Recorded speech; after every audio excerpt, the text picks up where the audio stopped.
this week I speak to Mary Martin, who works for the RYA, and that stands for the Royal Yachting Association. So Mary focuses most of her work in Northern Ireland, and her role is a development officer. So I spoke to Mary covering her background, how she got into the work. One of the main focuses of our conversation was a program about getting women on the water. So we're talking about getting women on the water, mostly in the sense of sailing, but also in general. The RYA cover other water sports. So Mary mentions about other sports such as windsurfing and powerboating as well. So that was interesting for me because I think being a male, I possibly maybe don't understand the issue as much than maybe I should. So this conversation was good for me and anyone else who's a man as well. It's probably a good listen and will just make you more aware of the issues. Because the water is dominated by men mostly, and we talk about in the chat about a drop-off rate as well about women on the water.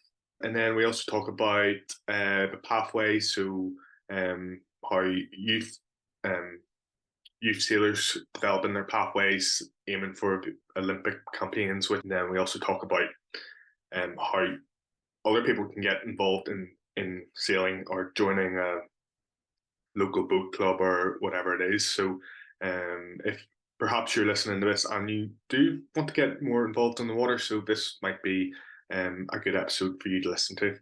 If you haven't subscribed already, please do. You can do so at the website, and please leave a review of this episode as well. Let me know what you think. So yeah, hope you enjoy it, and I'll catch you soon. Thank you. It's all about Marie and the coastal sea, aquatic life and everything in between. So sit on down and take a seat. Coastal catch-ups with the stampede. Mary, thank you very much for coming on the Coastal Catch-Ups. Could you just start by telling myself and the listeners a bit about yourself? Thanks for having me. I am Mary Martin. I am the RWA's Workforce Development Officer, and I've worked with the RWA for 14 years. Good. So in terms of the RYA, I think we'll come back to that, but right now, for all the listeners, we're on the water on a sailing boat. Mm-hmm. You're very familiar with sailing boats. Mm-hmm. How did you get into it, or tell me your story from growing up and how you got into the water?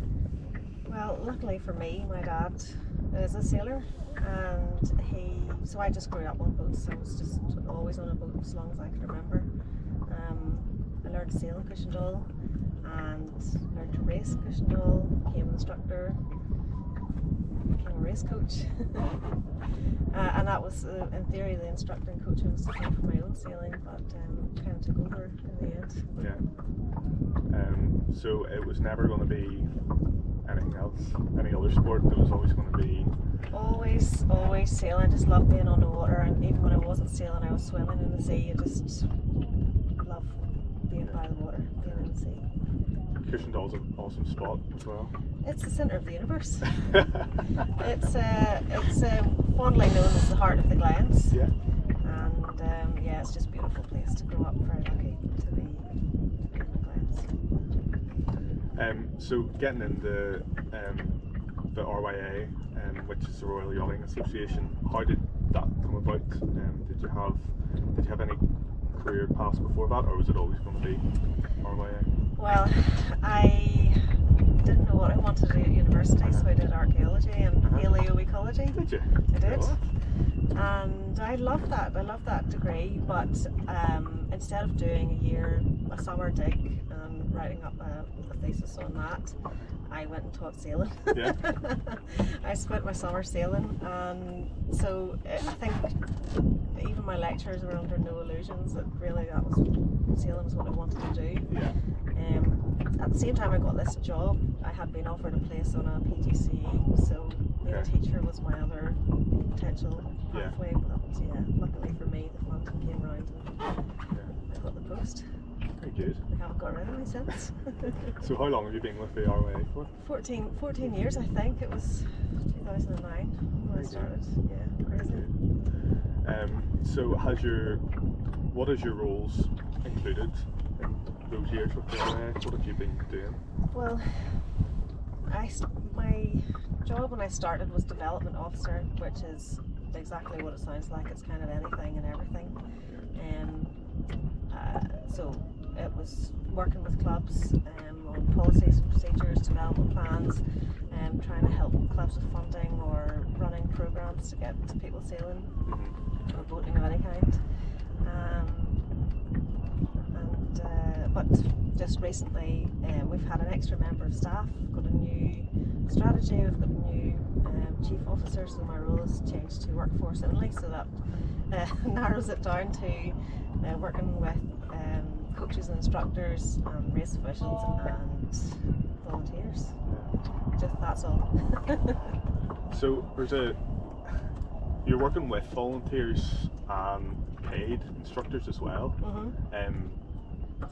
How important is the volunteering side, maybe at a local level, or I don't know, within the RYA itself? I mean, like most sports, there wouldn't be any sport without volunteers. Clubs really depend on volunteering. I think it's a real struggle in modern society. There's kind of an element of people just want to pay for a thing and show up and do the thing and not have to set it up or worry about helping out. But clubs are run by a different generation, and they have that kind of they expect everybody to pitch in and volunteer. We're talking more and more now about the kind of benefits, personal benefits of volunteering, mental health benefits, just getting on water, being social. It's key to the sport. There's an event here the other week with your husband. Were you on with the Traveller here at SLIC? No. No. Childcare duties. Childcare duties. Yes. But it's Rescue kind of Steve. it's funny, like at a club you maybe don't see people that throughout the summer, and then at these events kind of everyone comes out of not the woodwork but just appears again, and it's a real good social aspect It's so to good. it as well. I think it just adds to that, clubs with a really good volunteering ethos have got this great family atmosphere. You're part of a family. You might not see each other forever, but if you get a call, you'll go, yep, I'll be down and I'll help you do X, Y, or Z. I mean, I think boating as a community, we're all willing to help each other, even if you're not in the club. If you meet somebody out in the water, and I suppose that's an ethos. If somebody else needs help in the water, you have to help them. Absolutely, yeah. Especially around here, you'd definitely make a name for yourself very quickly if you didn't help someone. There's always somebody watching. I know, absolutely. Very good. So, I take it one of RYA's goals is to increase participation in sailing around our coasts. And general water sports, RYA covers. Do they cover other sports, or is it just mostly sailing? We're the governing body for sailing, powerboating, windsurfing, and that's including kite surfing, kite kite winging and kite foiling. But our clubs will support more than that. So most of our clubs now have sea swimming and kayak. One club has a airplane spotting club. Right. Can you guess which one? Yeah, it's Hollywood's right That makes underneath sense. there. That does make sense. So we support them as much as we can with those other things. I think we're again like clubs in Northern Ireland by and large own their own building, which is quite a strong position, but you have to really sweat the asset. You need to get as much activity in there as you can. But our focus really is on boating, sailing, powerboating side of things. But yes, our strategy, our new strategy is all about getting more people into boating and making the sport more accessible, not just for people with disabilities, but for anybody who is a minority. And one of the focuses at the minute is women. It's definitely a male-dominated sport at the minute. So do you think people who are not in the sailing community right now, think they view it as maybe like a closed off community? Do you think it's, or do you think it's, do you think there's a Definitely, I perception? think it's really hard to, there's so many people that I speak to, even people I grew up with, who would love to give sailing a go, but they don't realise how to get involved, or like you say, they think it's a closed shop, and one of the joys of sailing is that you can do it with your granda and your grandchild all in the same time. Yeah. But that also means that our clubs are majority families, or as we talk about dynasty sailors, so people who are in clubs, their parents sailed, their parents sail, etc. So if you're coming in not from having a family of sailors, it can be quite intimidating. Yeah. We have our own language Yeah. in boating, and you know, it's not easy coming into the sport if you don't have that background. And you mentioned it about being a male-dominated sport, which I agree on, especially reading a recent survey completed by the RYA. So what programs or measures are being put in place to help encourage women in the sport? I suppose you don't need a survey really to say there's less women in the sport. You can just look around any race day. I think you know, on a start line on the racing is just still majority men. But our research was really trying to get at the why. Why are women leaving the sport? Why did they try this in the first place? What are the barriers that we don't know about? Again, I've sailed my whole life, so I don't understand the barriers that somebody who hasn't come from a sailing family would be facing. We've had the Women on the Water programme as a way of introducing women, adult women, to the sport for a few years now, and it's been women just grabbed it with both hands. We've so many fanatical sailors that have come out, boaters that have come out of it. Yeah. And the research had some interesting insight on how to develop that, so we're going to look into that. A big chunk of it will be, if you can't see it, you can't be it. So stories about other women in sport in a variety of roles. Yeah.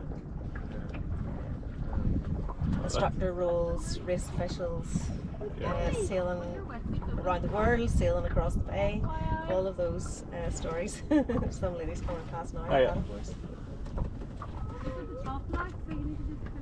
Yeah, I don't know. My Chinese mics will pick that up for sure.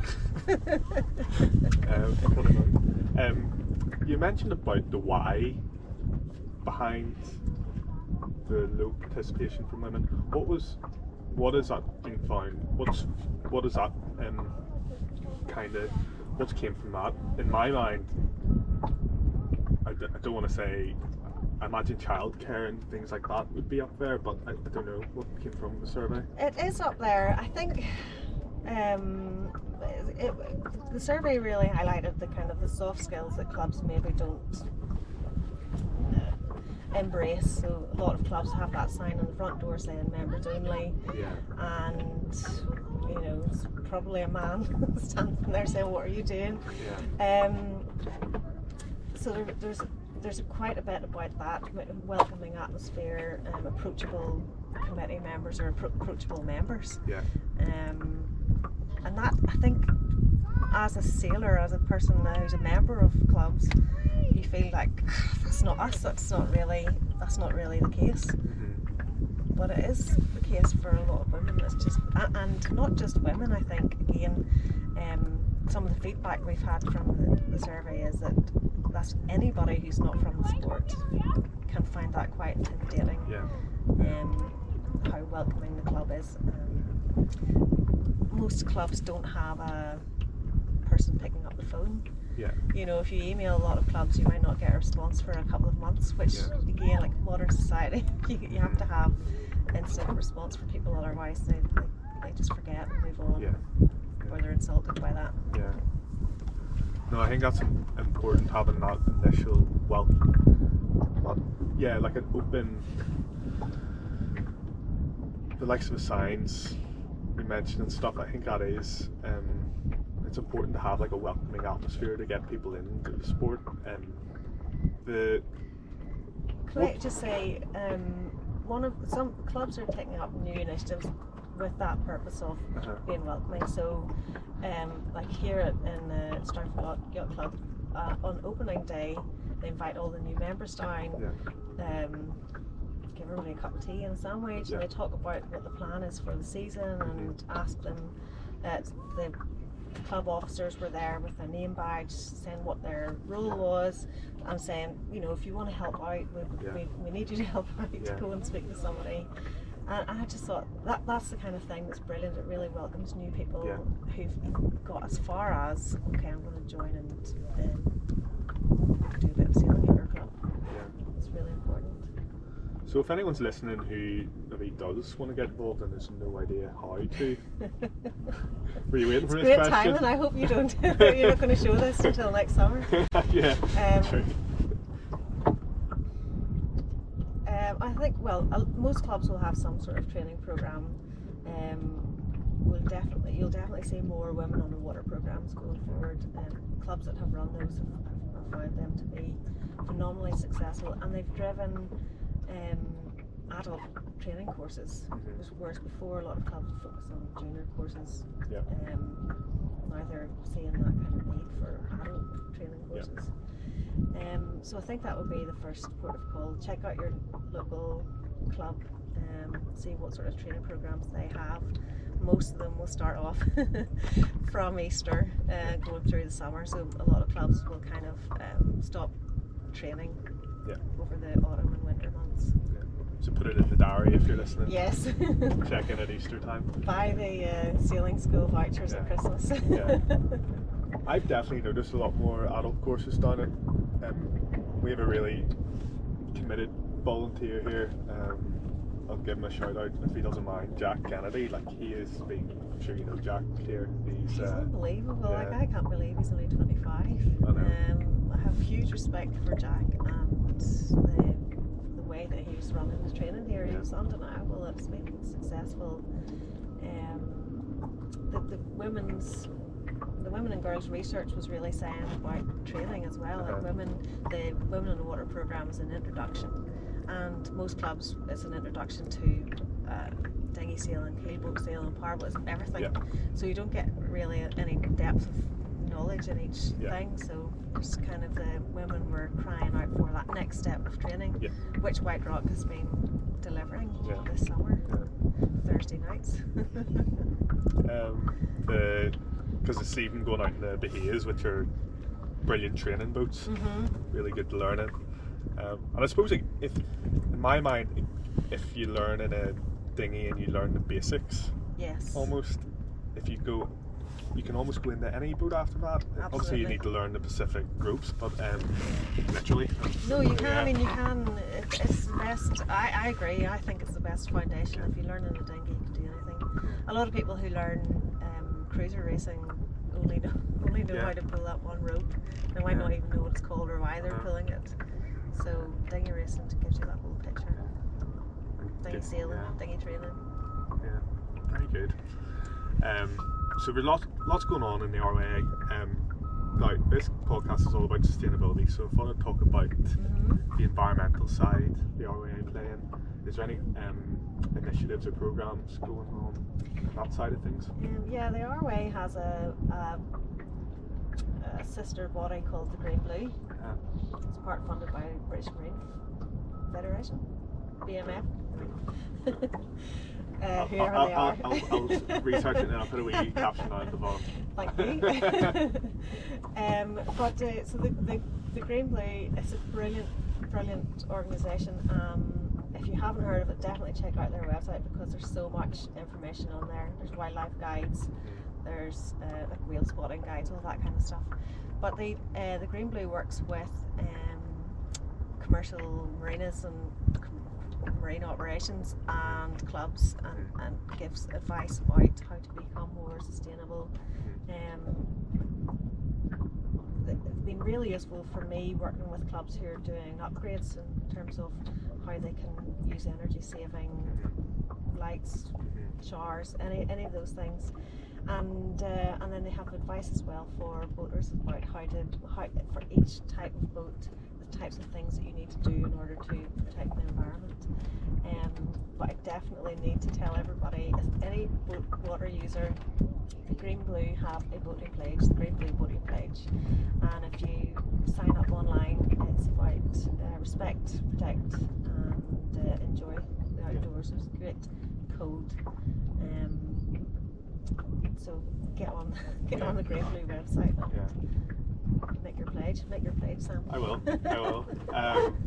I think it's a good point. It's a really important part of the whole sustainability theory, because you have the environmental side, you protect the actual water you're enjoying at the end of the day, and that gives back. You get the social benefits with getting people out in the water and then actually enjoying the area. So I think boaters as a community, we love the sea, and there is kind of a respect there already, and the Green Blue information is like just assisting you how to do that better. And then I think because boaters are a community and we are in clubs or in marinas, we're all talking to each other, it's easier for bodies to get that information out, so they're, as a group, they've had some education about how to not kill wildlife. It's I think it is, because everyone wants to know how to help, and I think just getting that wee bit of education out there, just to let people, perhaps it's, I don't know. I think it's just telling people that it's there, but they have great cheat sheets from your topper dinghy, what things you can do there, stop the spread of invasive species and any of that stuff, right up to your cruising boat, how to pump out the dirt and black water, and all of that kind of anti-fouling. Just information about all of that is all on there. And in the RWA itself, like we have a sustainability plan too. RWA House in Hamble it's powered by solar panels, so new, and we don't have that in Northern Ireland, but we use a green energy provider. And so we're looking at it. We're trying to do our part as well. Do your bit. You can put your coat on, Mary. I'm quite cold. I'm not too bad. I forgot my coat. I'm not too bad. You can put on my coat just then. So, in terms of the RYA, so perhaps people's maybe perception of sailing as well maybe comes from the Olympics. What role does the RYA play in developing, I assume, little children of the... Well, like I said, one of the things I worked with clubs with in the past was youth training programs, so learn to race programs, and from there we have a performance pathway. So if you're in a performance club with youth racing, you can apply and become part of the Northern Ireland squads. There's different age groups, different types of boats, and that feeds into the national pathways either in Ireland or across the water. So historically been a very successful Olympic sport. Definitely challenges ahead on that front, but yes, I mean that's what I love racing. And I think as well, like a lot of our chat around development is about not forcing racing on people, but I almost feel like we're getting away from it.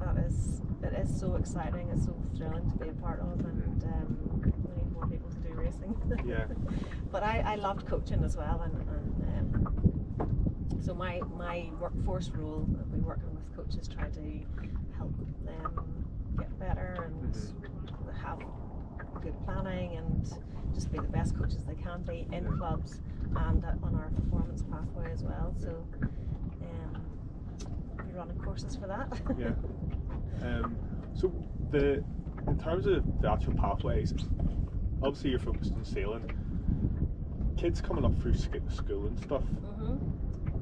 Any student athletes, there's a lot of pressure. Is there any help? Like, do they always support kids as well when they're going through pressure? Do you mean like from the school for colours and things like that, or? I just mean in terms of balancing revision, balancing the training requirements, early mornings. Like, is it? I suppose I'm asking, is it a good thing? You know, is it, or is it too? Performance sport. I mean, I think we always have this approach where we want you to continue with your other sports. And when you're on our performance program, we want you to continue with whatever other sport you're doing. And there is education, wellness as a part of the performance program.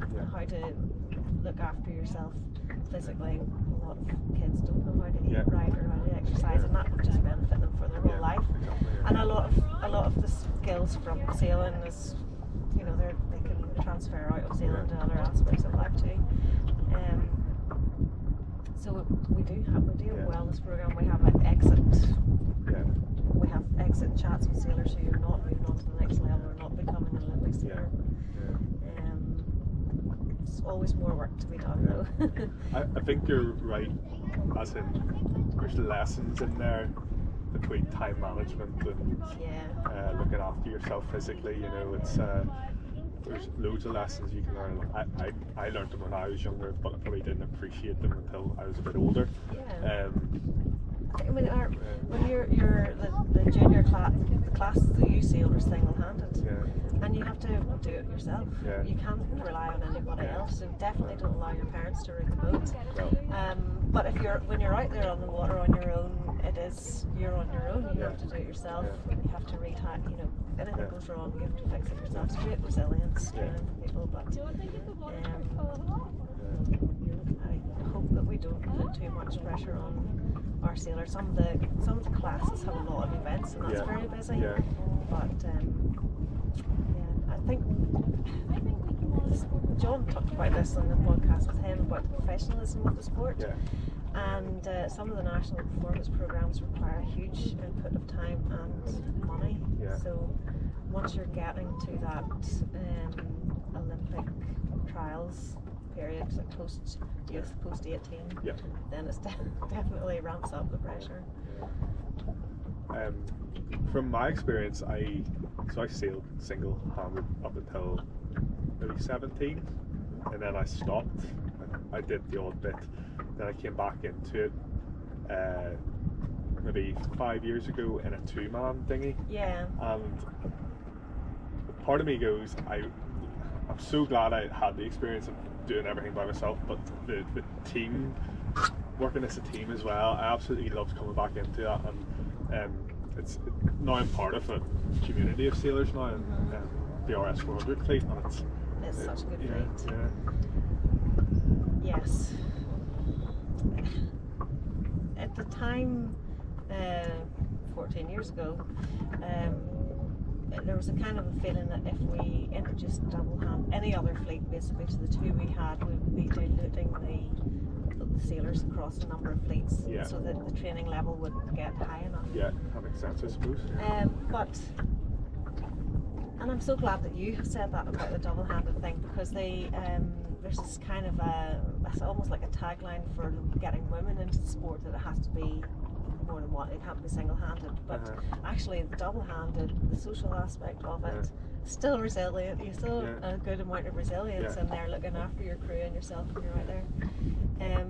It's something that we are looking at encouraging clubs, because we can't do it on our own. Clubs really lead the way, but we now have I don't think we have full squads, but we are a performance manager who you probably will talk to. He is helping the FIVA class, which is double-handed at that junior level, and we supported the 420s a bit, but it's just really low numbers in Northern Ireland. They have a bit of it's historically getting people to move about what they think is the best fleet into a different fleet is quite difficult. The clubs seem to agree, but again, it's making that step. Very good. Well, I was going to ask about COVID's role in the sailing Yeah. world after it. Was there any trends you saw after that? Well, yes, lots of trends. Initially, because we were an outdoor sport, we were first back. Yeah. So, although it was quite confusing, single-handed flying, double-handed, not so much Yeah. right at the very beginning. But what was it? Family pods. Because it was an outdoor sport, it was first back, a bit like paddleboarding. There was an explosion of people buying boats and Yeah. wanting to learn to sail, and yet clubs had a year, maybe two, with no new instructors. There was kind of a gap in the amount of instructors needed, the amount of equipment clubs had, and this huge kind of demand. Yeah. In that first year of COVID, club membership dropped. Yeah. People, there's no point in paying membership if there's nothing happening at the Yeah. club. So, but in the second year, club membership's gone through the roof, and it's maintained at that Yeah. since in Northern Ireland anyway. Good. So there's that. Boat ownership has started to drop off again. Okay. And you'll see the boat prices coming down again. Yeah. You bought it at the right time. Yeah, I don't know. Part of me goes, it's maybe not the right time to buy a boat. Just between time and working on it. Yeah. But outdoor sports definitely saw that kind of boost, and then I suppose things you could do on your own, like a paddleboarding. Yeah. They all saw a huge kind of increase. And then nobody being able to get away as well. That drove people had the money that they weren't spending on their holiday in Spain. And places like White Rock Bay have been opened up. Like Yeah. nobody knew this place existed until COVID, and now it's really Like tonight, on the map. good weather It's absolutely tonight. bonkers over there. I thought we'd get peace and quiet here, Mary, but yeah, there was loads of paddleboarders and stuff out. So Yeah. I think people just realise what there is closer to home. Yeah, we're so lucky in Northern Ireland. I mean, Christendal is so beautiful. It really is the centre of the university. You must go if you've not been. But Strangford is a good second. Fair enough. Fair Yeah. enough. Yeah. So looking ahead then, with your role in the RYA, challenges and opportunities, what are you kind of eyeing up, or what's coming down the line? Well, my workforce in all those three areas of sort of coaching, instructing, officials, and volunteering, I want to increase the numbers in all of those qualified. And with the, we've seen in our qualifications, we know there's less women. There's at the lower levels of the qualifications is almost equal, similar to junior sailing. Junior sailing's equal boys and girls, and as you get older, the girls drop off more sharply. It's the same in our qualifications. The entry level almost equal, and as you get to senior instructor or national race officer, there's less and less women. So I'm going to have a focus on what we need to do in that area. I'm sort of at the minute I'm particularly interested in the race official stuff because it's not really been a part of my role before. So I've got some rules talks and things coming up. I've been chivying some people along to the courses who I think will be good. And there's a bit of mentoring involved in most of that. Is there work being done to highlight role models around in the community at the minute? Yeah, so we recognise that telling the stories of our sport is one of our we're really bad at that. So we're gathering up case studies.